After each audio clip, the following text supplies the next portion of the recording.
Welcome to Film Strip. These podcasts are spoiler-filled as we discuss the plots, characters, and themes of the films in review.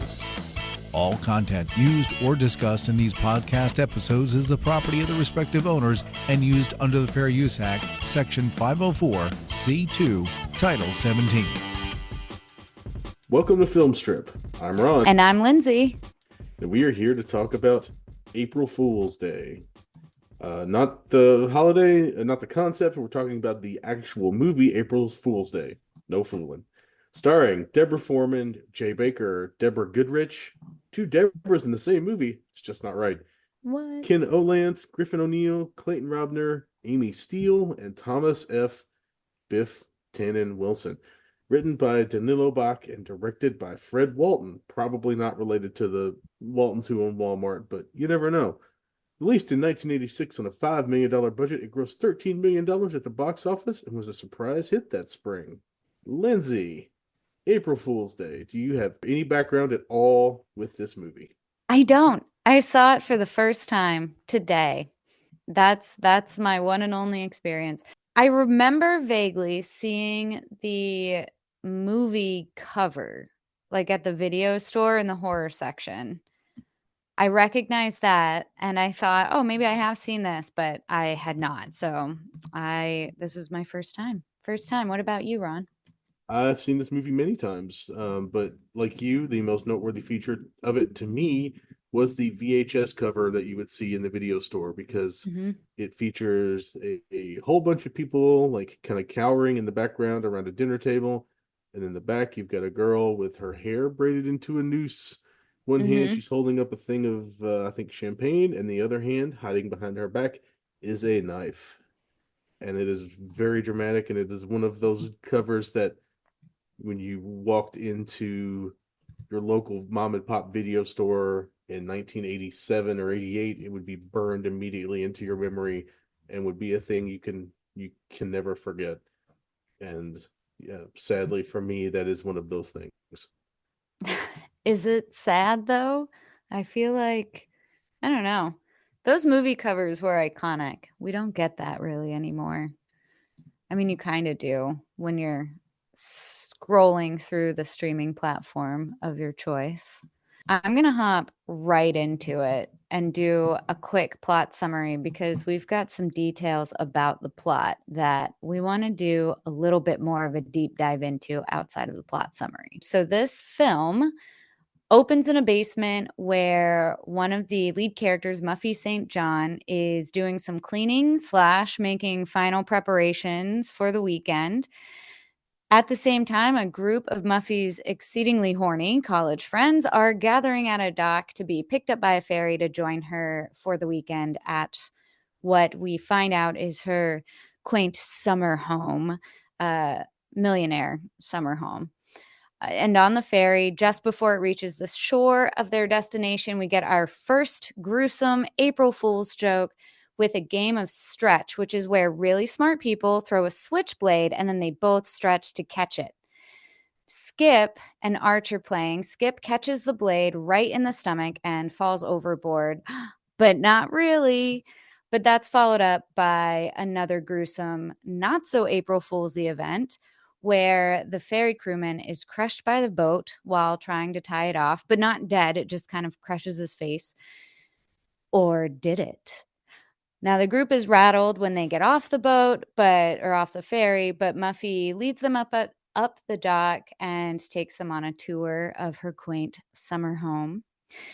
Some more weird April Fool's shit happens. We're talking cat clock eyes behind a painting, broken doorknobs, water spraying from the sink, whoopee cushions, all the classics. Then some murdery April Fool's shit happens, only interrupted by horny teenage stuff, which happens to be when the first dead body is found. But after that, I guess they're not teenagers. They're probably in their early 20s. So I'll back that up a little bit because they're all seniors in college at this point. So each of them get offed one at a time in unique ways. We assume at this point by Muffy's crazy identical twin, Buffy. until it's only Kit and Rob left. And right before Kit is murdered and Rob is yelling, "I love you," so wholesome, Kit is pushed into a room where all of her supposedly previously murdered friends are still alive and well and just relaxing in the parlor. And April Fools. We find out that this has been a very elaborate ploy for Muffy to prove to her dad that she can make money off of this summer home by providing this one-of-a-kind experience for groups. She had to test it, and she did on her friends, and it worked.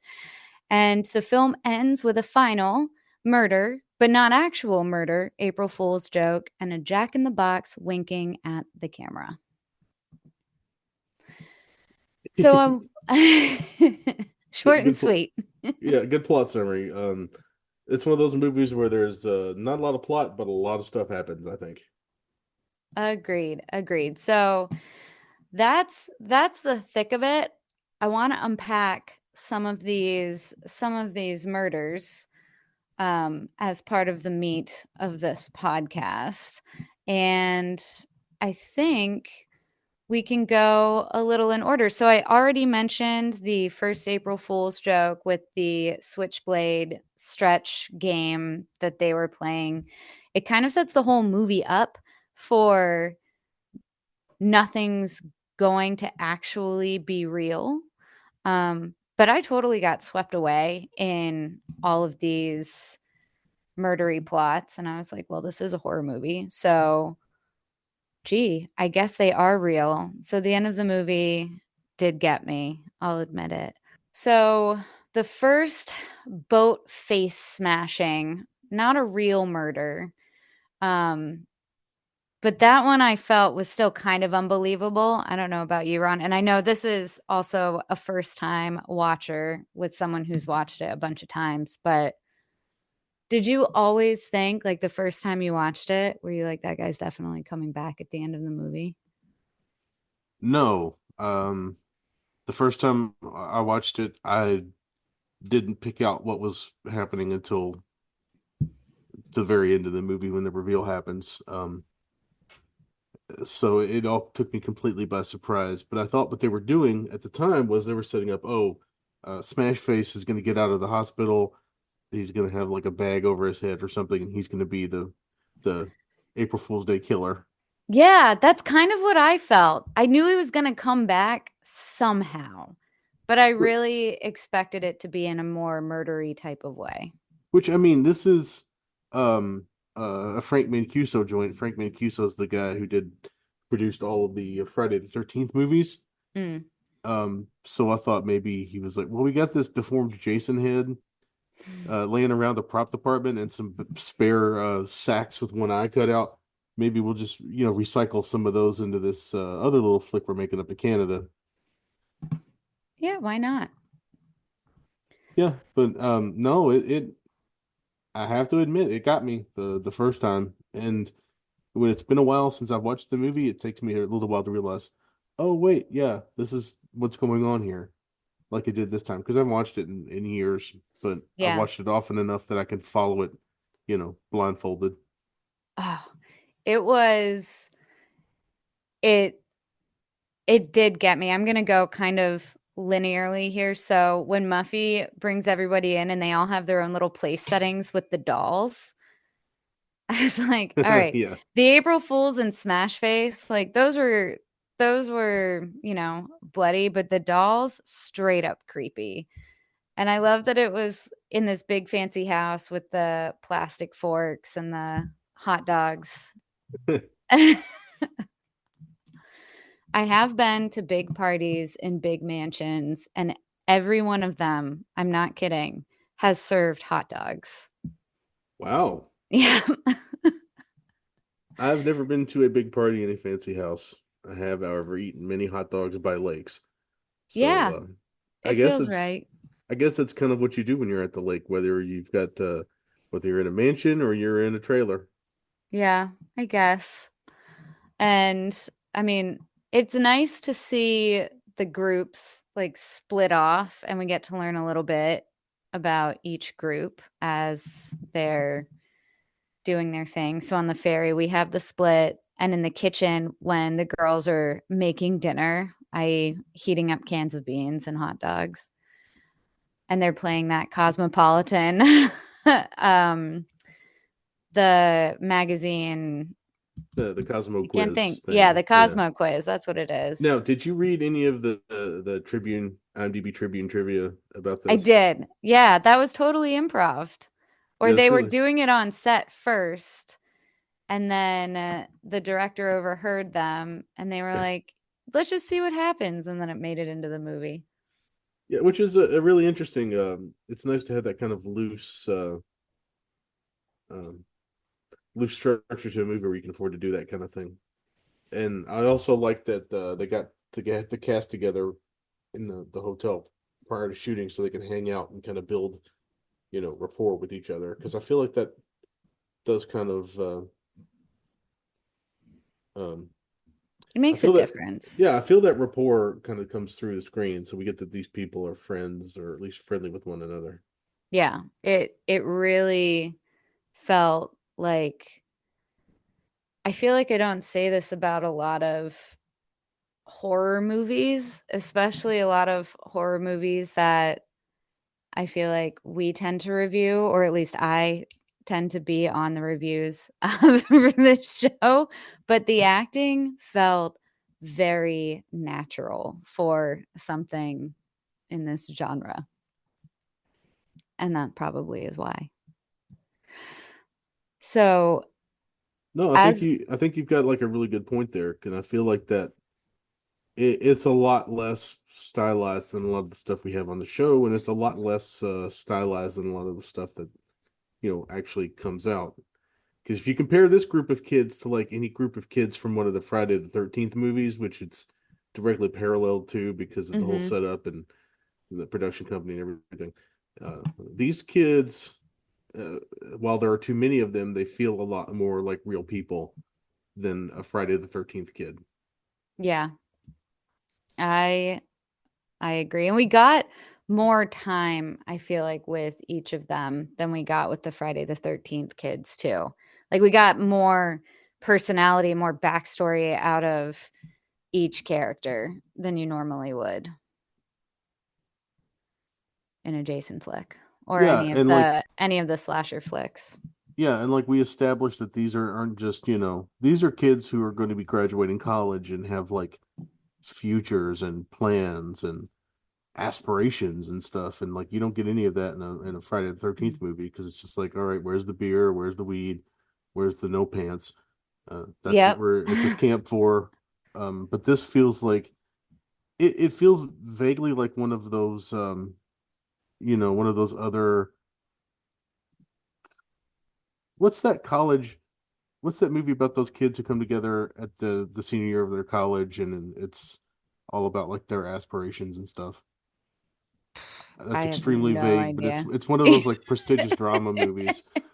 Yeah, we're not going to cut any of this part out because like no, we're not. Neither one of us is going to figure out what movie I'm talking about before we're done. So that's fine. But it feels like it should be We can like put it a in the show notes, maybe, if we bold of figure it you to out. think I'm going to remember what I'm talking about after this. But it's one of those. It feels like one of those movies that feels like it should be like a serious-ish drama, not what it actually is, which is like a goofy slasher movie. So you're in this like, you know, you've got these couples that are established and there's a little bit of that, well, what are we going to do after college? Are you going to the West Coast? Am I going to the East Coast? Kind of deal. And it plays it a little straighter and more seriously than most of these movies would. Yeah. And I love that moment at the table when they all ask and none of them know what they're going to do. And I was like, yeah, of course they don't. What senior in high school or college, really? I mean, sometimes in high school, you know what college you're going to go to or what trade school you're going to go to. But when you're done being a senior in college, especially if you know, majored in something like theater or English, you have no idea. That's me for anyone who doesn't know. I'm not trying to target anyone specifically. Don't at me. But I if I feel as an English major, I feel specifically targeted. Right. Yeah. So I'm targeting both of us, Ron. But I mean, I had no idea what I wanted to do. I just wanted a job that and I took the first one I got and then made moves from there. But I just like how it seems like it was a nice like group of people. I think some of them had money, but a couple of them came from almost nothing. And the people who were expected to know what they were going to do also had no idea. So it was a nice little moment between everyone. And then we get another non-violent April Fool's joke, classic leaking cup when they all try to drink that, I guess, champagne or something, and it all spills all over them. These were big, like, just slapstick things. The whoopee cushion thing was funny. The first whoopee cushion, when he sits down and everyone looks at him, like, I don't even remember what character it was. Chaz, Raz. Yeah, I think it was Chaz. Yeah. But there was a couple of good whoopee cushion moments. Yeah. And I liked the chair that when you leaned back too far, the legs gave out and you fell into the floor. Yeah. That was a good one. And it's funny because it seems like the gags start out, the first gags we see are like the knife play and the more dangerous kind of looking stuff. Then we get to the house, it's like, oh, these are just like normal, somebody went to the magic shop with $50 and bought a bunch of gag stuff. Right. But as the evening progresses and as I'm going to assume people get more and more drunk, the pranks start getting a little weirder and creepier. Yeah. Yeah. And there was it's another good point. I feel like there was some drinking in this film, but not a ton. I feel like there was no big like debauchery party, dancing naked around a campfire type of thing.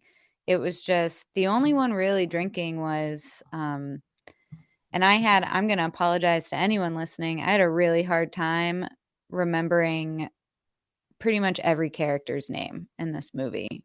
I don't know if they just didn't say them enough or if I wasn't paying attention, but the guy who blamed himself for the crew, the mate on the ferry getting crushed for crush face. Oh yeah, that was I want to say that was Buck, maybe? Buck was Skip? Buck was the guy who got his face crushed. I feel like Buck was the guy that got his face crushed. yeah, I feel Okay. like it was Skip who I think it was Skip. Yeah, I think you're right. We'll yeah, go with Skip. we'll go with Skip because Yeah. honestly, in the end, it doesn't actually matter. No. But no, but yeah, it's the movie sprinkles these weird little like serious moments throughout it like that. Like if this was a Friday the 13th movie, they would have just completely blown off the fact that a dude got his face crushed and there would be no like serious thought given to it afterwards unless it was an excuse to have the guy drink a six-pack by himself and then wander off into the woods to get knifed. Yeah. I mean, I guess he does wander into that shed and a cat jumps on him and he throws it off and then he gets grabbed. That's all we see is an arm grabbing him. So there's our first like murdery murder, but not real murder. But the first time we think someone's getting actually murdered is in that woodshed thing. Boathouse, I guess. It would be a boathouse on a lake. And then nobody knows where he is until the next morning, where everyone's just playing a rousing game of kickball on the lawn or whatever it is. I But think it's soccer because we're supposed to establish that these are like 80s douchebags and soccer was the big deal in the 80s. And they went to that's true. And they all went to Vassar. Yeah, or some other prestigious college. I think Muffy or Buffy is the one who Muffy went to Vassar. Did they all go to Vassar? I think so, because they all talk about being in the same classes. Oh, And that's that's how right. they all knew Muffy, because she was in XYZ and Econ 345 says yeah. the fake Quaid brother. Yep. Um yeah. So then they realize he's dead, and our sweet couple who make it to the end of the movie decide to, do a couple things in the boathouse. And then we see the dead body. Who is the second one? Who is our second not so dead body? Um, that would be uh that would be Arch, I believe. Well, Yeah, I think I think so. you're right, because he gets Kid strung catches up. a glimpse of Skip's dead body, and then Arch and Nan are the next two people to disappear. And that's when they found out that, hey, this big rich people house we're in has no water, even Yeah. though the girl keeps getting sprayed in the face by the broken water faucet. Can I say, I'm looking at Arch while I watched the movie, and I was like, oh, what else was he in? And I IMDb, and wouldn't you know, we've got Biff from Back to the Future. And I was like, oh yeah. Yep. Yep, that's The it. So if the anyone very watching this, same. yep. So if anyone watching this had that same moment, I was like, I know that face. I couldn't believe I didn't call it. I was thinking he was from something newer, and I wasn't wrong, but I just didn't put two and two together. And they Yeah, didn't know this about the snake in oh, his that's right. Yeah. Mhm. The that snake scene is fun because when the guy kicks the snake, you can see that the tarp they have to make it look like dirt moves when the snake moves. I didn't notice that. Yeah. They must have shot that one in a studio or something, or didn't like the way the ground looked and had to cover it up. But yeah, so we get Happens. Arch and Nan disappear. Everybody goes looking for them, and that's when Nikki and Hal go to the well to get water. Um, Yep. and of course, the rope is uh, dry rotted. So when Hal goes to throw the bucket into the water, the bucket comes flying loose in the water, and Nikki, the genius that she is like, "I'll climb down into this creepy old well." And she climbs down. Several rungs break off, and then she falls into the water. Uh, a couple of rungs break off, and she's like, "Well, I'm stuck here." Um, Yep. but Screaming.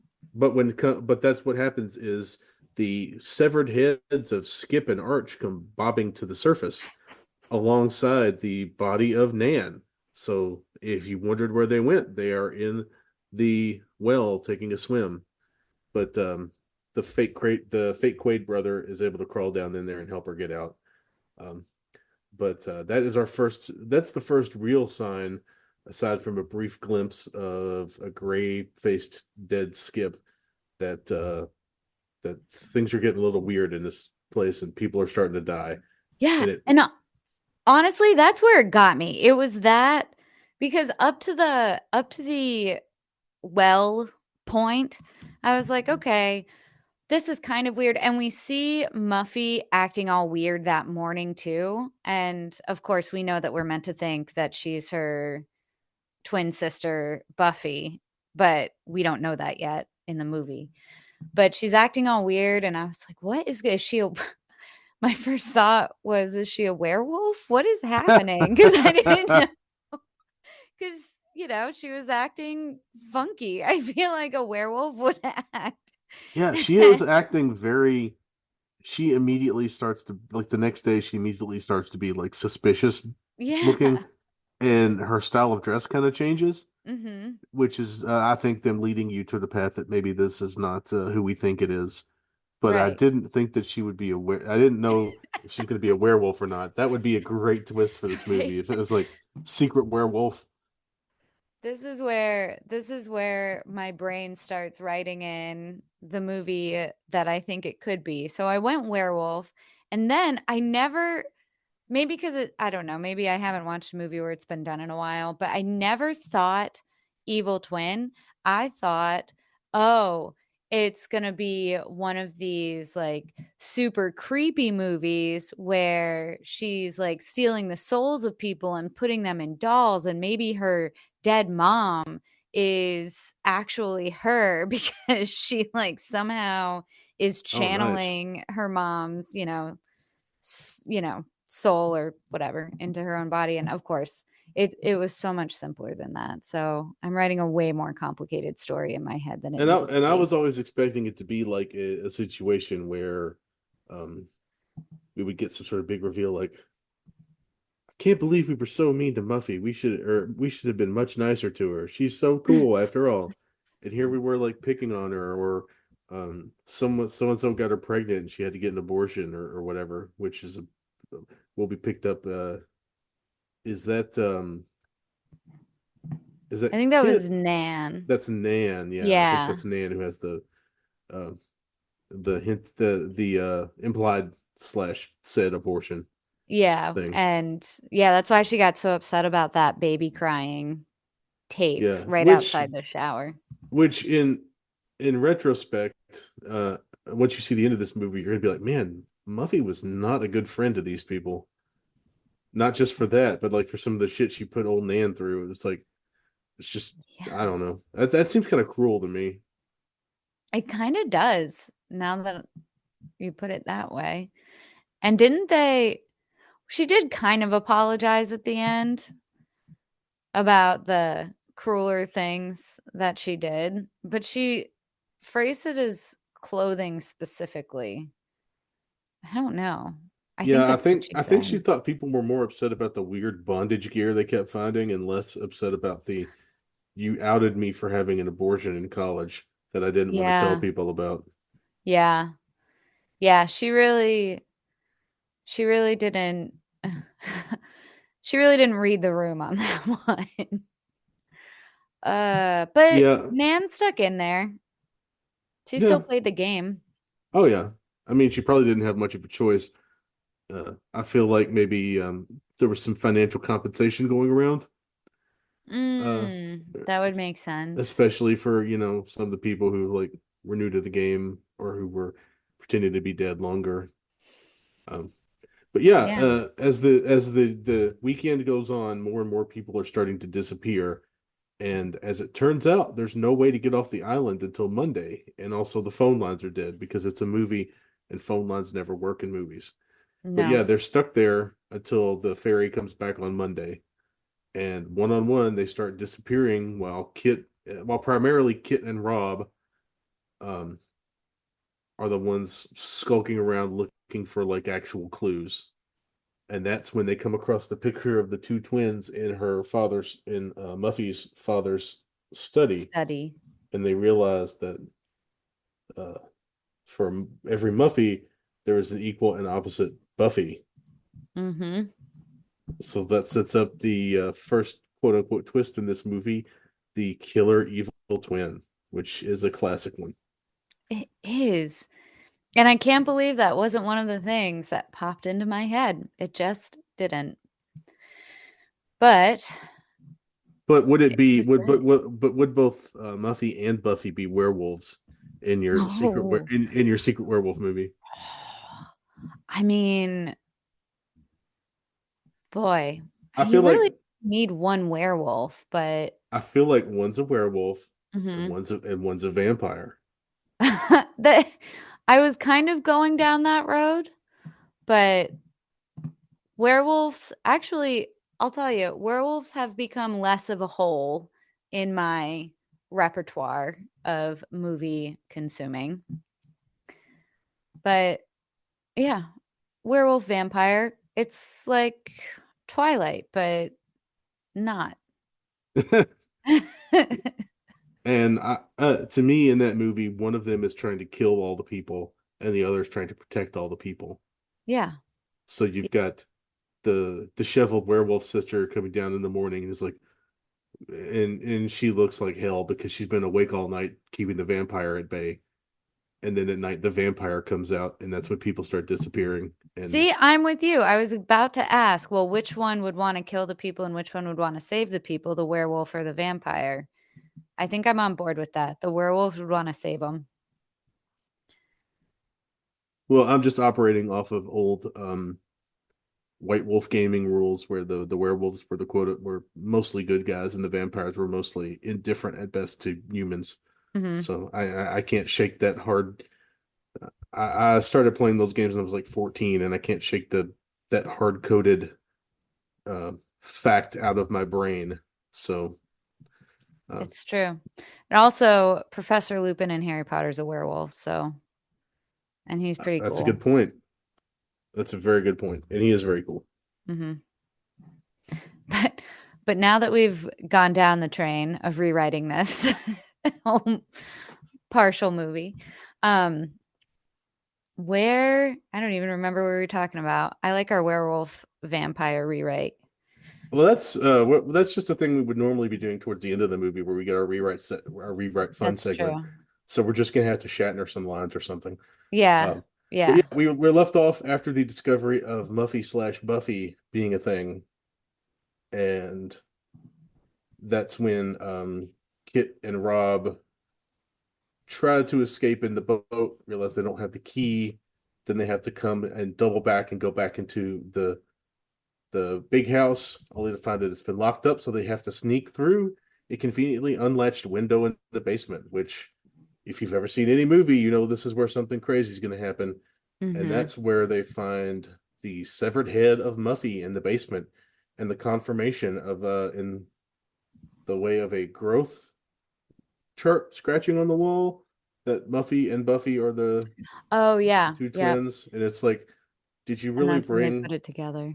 did you really bring your children down into this creepy murder basement to scratch their heights into the wall? Because that seems like I've got a now 5-year old. She turned 5 like 2 weeks ago. Um, so happy belated birthday to my child, who will Yay. probably never listen to this podcast because she gets enough of me talking to her in her normal life. Um, but yeah, I wouldn't take her down into our cellar and like scratch her height into the brick wall with like a knife or something. Oh my I would gosh. probably do it on a door frame like a normal person. Yeah. Yeah. Or they have those cute little height charts now that you just don't ruin the wall and do the magic marker thing or whatever. I don't know. I don't have kids. I've never done it with my pets, but maybe I should. I would like to see you like holding Puck up by the scruff of the neck and like drawing a line over the top of his head. Oh my And gosh. like, He would hey, not. I think he's in his shrinking phase now. He's just my little old man cat now.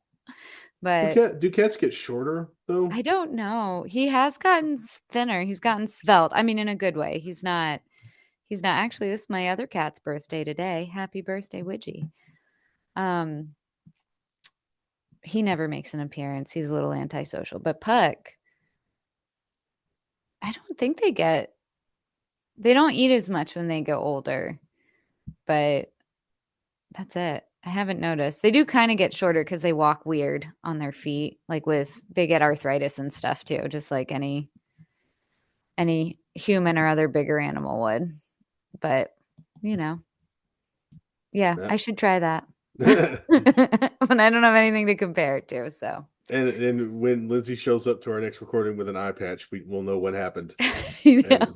it's not she's adopted some cool new pirate aesthetic. It's Tur- she Turns tried. out measuring your cat is not a good idea. Let this be a lesson. I'm gonna be smush face for the rest of my life. Yeah, she's gonna have that half her face is gonna be deformed Yep. and but speaking of deformed face, we've now Great segue. crashed hard into the end of the movie. Buffy shows back up to menace the couple. They run upstairs. They get separated with Kit going in one direction and um, Rob getting. Is it Rob? Yeah, Yes. Rob getting locked in the what is it? The pantry, I guess.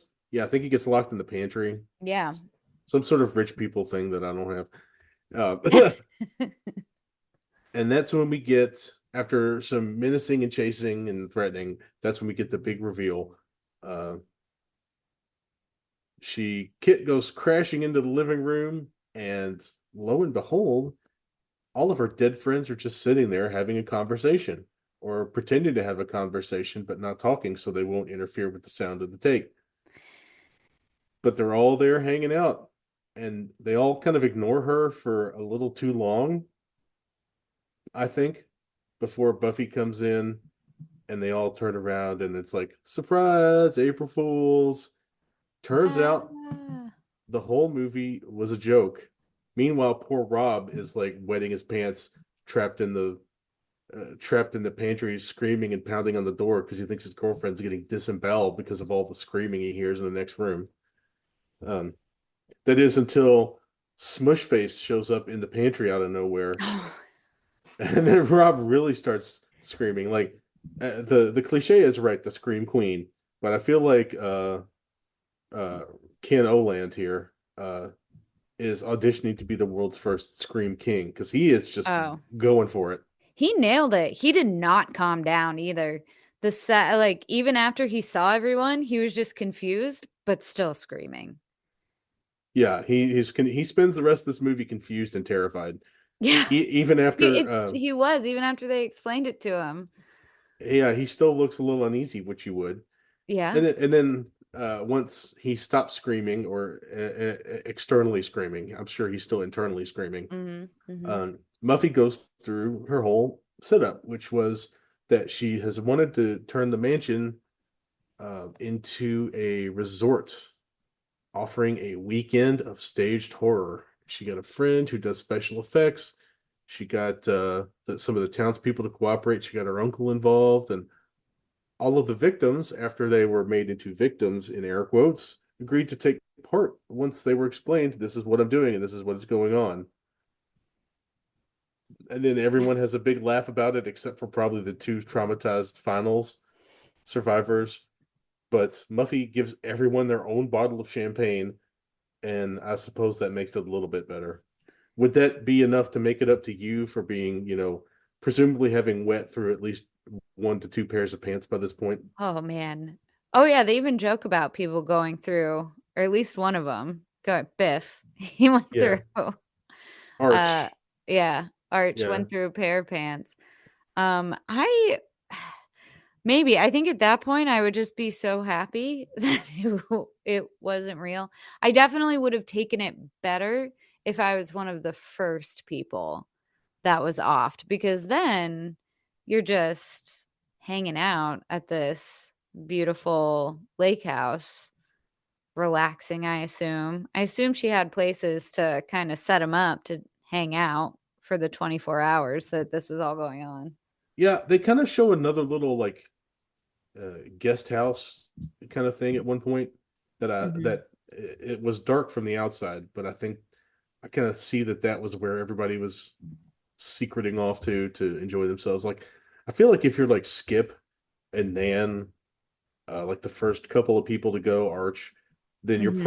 you're probably okay Yeah. with this. But if you are Kit or Rob, you're like, I'm never talking to any of these maniacs again. Right? I think too,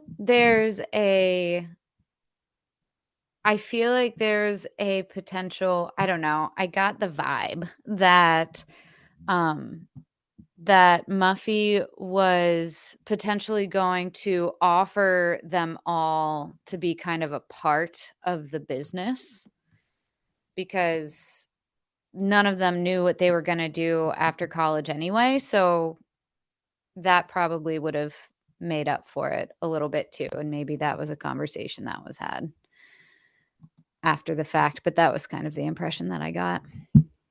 Yeah, I definitely feel like there's a little bit of that kind of and you guys can come and be part of this, and it would be pretty fun, I think, if you were part of the stock company of like we rented this house to 10 random people and 8 of them are in on the bit and the last 2 aren't. Hmm. Kind of I don't know if you ever saw the reality show Joe Schmo, the Joe Schmo show that was No. on it was on like Spike TV before it was Spike TV. Um, uh, it came on after wrestling, and it was basically a reality show where everyone in the show was an actor except the main guy, and that the whole thing was about this main guy and how he interacts with these people who are playing these specific parts, and they all had like specific stock reality show characters that they were playing, and and then there's just this one normal person just kind of bouncing around between them, Oh my and gosh. it That's was hilarious. in retrospect it was super manipulative, and I feel bad for that guy. But at the time, it was like, Well, this is a fascinating idea for a show. how many seasons did it go? Do They you had know? 2 seasons. They had the first season with the first Joe, and then I think they changed it to, um, I want to say it was the thing where there was like a millionaire, but he wasn't a real millionaire, and Oh, I remember and it some. I was didn't see it, but I could be conflating that with I could be mashing two shows together in my brain because could be. Brains do that. Memories are only 20% accurate. yeah, and mine, especially in that time period of my life, is much less so.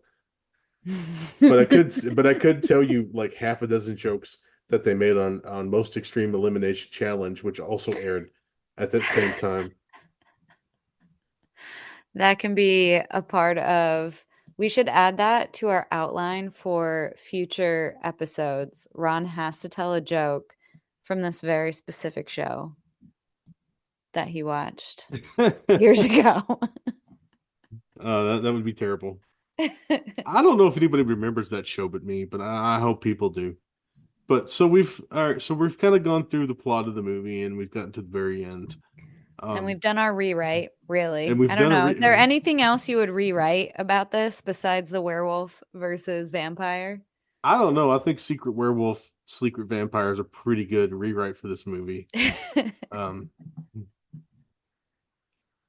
the only other thing I would possibly do is um, make the initial prank moments a little less annoying because like it feels like in the early in the Yeah. movie it's going to be a bunch of the character Shelly from Friday the 13th Part 3 is this like annoying I do pranks and close up magic kind of guy and it veers a little towards that a little too hard for me at times but yeah, other than that, I think the only thing that would make this movie better would be is if they had like more than just the one needle drop song at the end.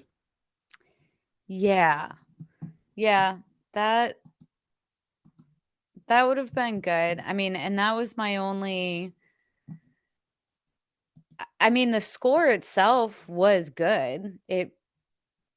I thought it had all of the right creepy dings and all the right creepy moments and you knew what was about to happen, but um yeah, there really was just that one song. Though I don't cuz you watched it on Pluto too, right? That's where I watched it. But so I Right. don't know if like the VHS or DVD or any other way you've consumed it, but the start of the credits was this really crazy song and it went right into it. And I just have it written down. Too bad you're a wacko song at the end. I don't know what the name of that song is, Ron, or if you can help me out here with it, but Oh yeah, that was like a real hard left turn from the rest of the that movie. song is bananas, but I have no idea like what the name of it is. I'm gonna try to I'm gonna have to look up the soundtrack, I guess. Let's see. Yeah, it was the very first song in the credits, and it really is, especially after that final scene, because I was waiting for it. I was like, "No way this movie ends happy. There's gotta be a murder at the end." That's the formula, right? And the murder wasn't actually a murder, it was another April Fool's, and which I didn't hate, but it goes from that real high energy, high anxiety, someone's getting murdered. Oh no, they're not. With the same creepy score underneath to this crazy song to start the credits. And it was jarring to I mean, I wasn't ready for it. I didn't hate it, but I was like, I'm putting that down for my needle drop, and I have no idea what this song is. Yeah, I'm trying to find it, and all I can find is information about the orchestral score, which, like you said, is really good. It's a lot of like French horn and stuff in it. It's really nice sound. But The ending song from April Fool's Day, Jerry Whitman, Too Bad You're Crazy. that would be it. Yeah, because I remember seeing the name Jerry Whitman. I'm like, who in the hell is that? And I don't even know if that's anybody that has done anything since then. But I don't know, but give it a listen. That was a treat once I figured out it didn't, because for a second I thought it went right into showing a preview for a totally different movie. ha, And then I realized we were still on the credits because I watched the whole movie on my phone. So, I look away for a second and then that song pops up and I was like, what is happening? What movie are they suggesting I watch next? But no, same one. Needle drop I notables, mean, let's folks. be honest. On your phone, on your phone is probably the best way to watch this movie. It was great. I had like headphones in, so the sound quality was excellent.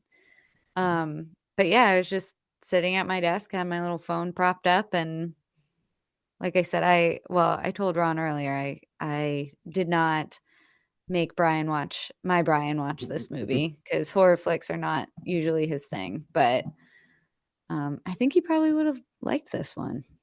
Maybe Yeah, next time. I think it's um, a very interesting resolution to a flick, and I do like the fake uh jump scare at the end where Yeah. drunk Muffy gets her throat cut, quote unquote, by Nan, but it's a prank being played on her after the prank she's played on everyone else.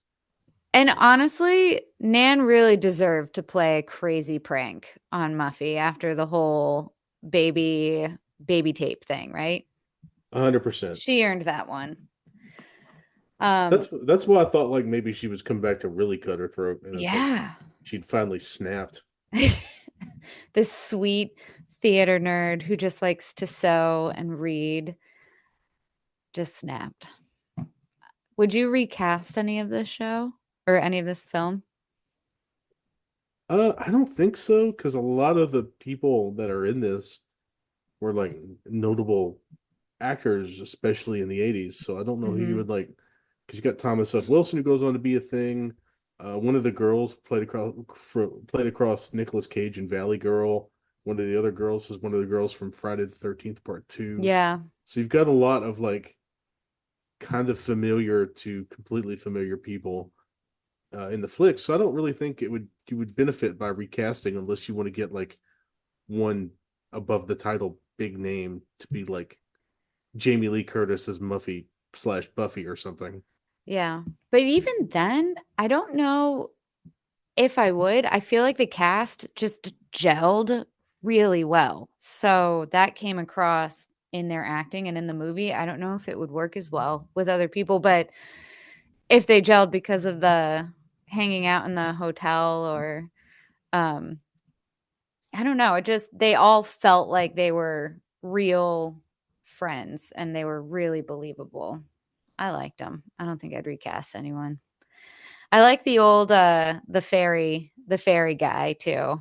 Special note for him at the end when he was like, I didn't think I'd do any of this acting stuff. Yeah, I thought that was very funny.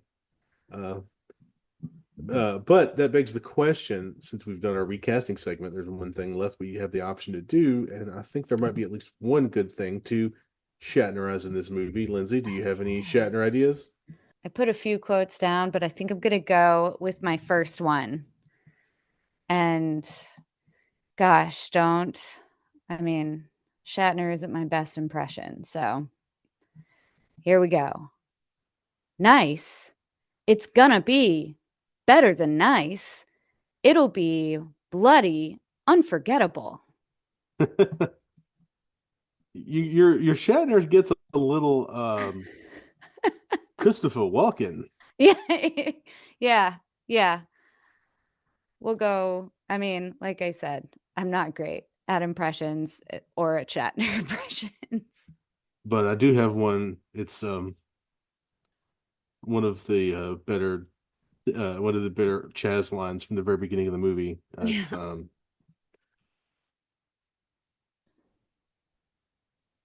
"Hey guy, your fly is open and your hostess Twinkie is hanging out." Except my Shatner gets very Ace Ventura, so you know. It does. So I'm Christopher Walken and you're Ace Ventura.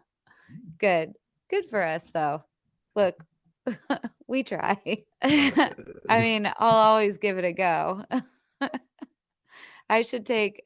There is a William Shatner impression video on YouTube, quite a few actually.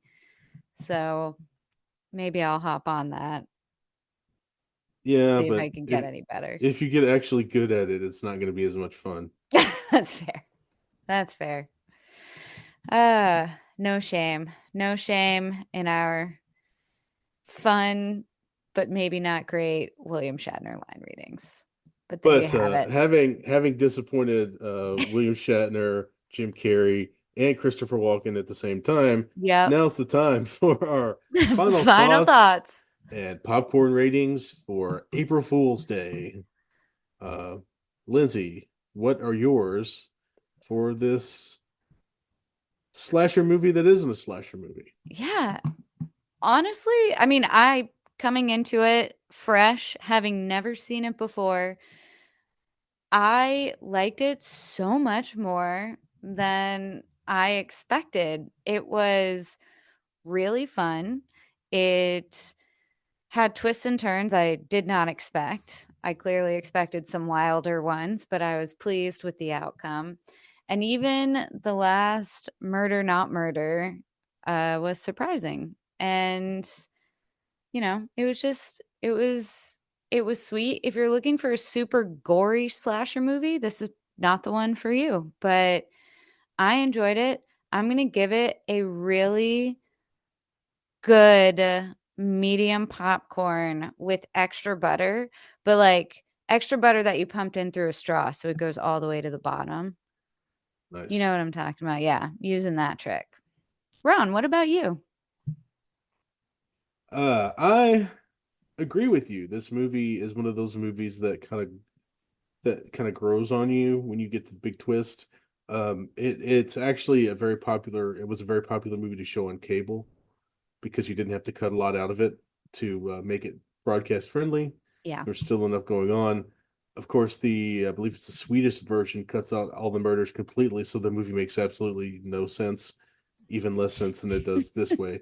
But yeah, I'm going to join you in that medium popcorn, but I'm going to say it is a medium popcorn with a box that starts out fine, but when you put the butter in it, the box starts to dissolve.